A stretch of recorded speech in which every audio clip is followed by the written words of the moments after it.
انا جبت برضو شوية ترمس، حبيت كده ان يبقى فيه سناكس.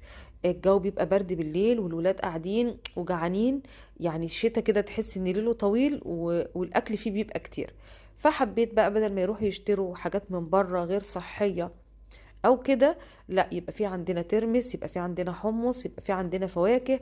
وكمان ان شاء الله هنعمل مع بعض وصفات بدقيق القمح الكامل حلوة جدا. تابعوا معايا يا بنات الفيديوهات اللي جاية، فيها فيديوهات قوية جدا وهتعجبكم بإذن الله. هنا بقى ابتديت انقع الحمص بتاعي والترمس والفاصوليا. بحب الفاصوليا انقعها واسلقها وافرزها، بتسهل معايا كتير جدا وبتوفر وقت ومجهود. وكمان الحمص بحب برضو ادخله في وصفات كتير جدا.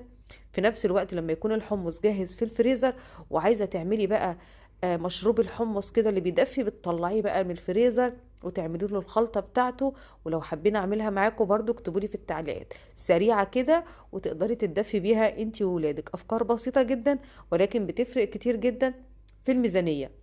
يعني حمص الشام ده لو حبينا نجيبه من بره هنجيبه بسعر عالي، وكمان في نفس الوقت مش ضامنين جودته ونظافته والحاجة اللي بتتعمل في البيت بتبقى كده احلى بكتير، وكمان بيبقى فيها بركة. يعني حاولي كده تعملي كل حاجة في البيت عندك علشان بيتك كده يبقى دافي ومليان بالخير والبركة. البيوت يا بنات بناسها مش بأساسها، البيوت بيكي انتي، بيتك بيكي انتي كأم كست بيت، ولمستك بتفرق جدا مع ولادك ومع زوجك وفي بيتك. كلنا نرجع بالذكريات لورا، نفتكر امهاتنا ونشوف يعني اللي امها عايشة ربنا يبارك في عمرها يا رب، واللي امها توفت بتقول الله يرحمك يا امي كنت بتعملي لنا كذا وكذا وكذا.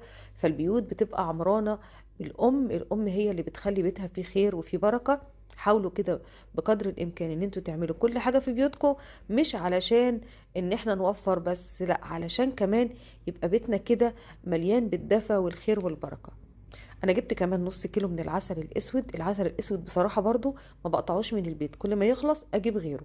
جبت نص كيلو كده ب20 جنيه، حطيته في برطمان، عملنا فطير يتاكل جنبه.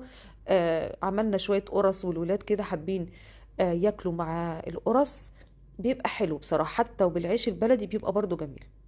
جبت كمان ازازتين زيت شطارة، الواحدة ب65.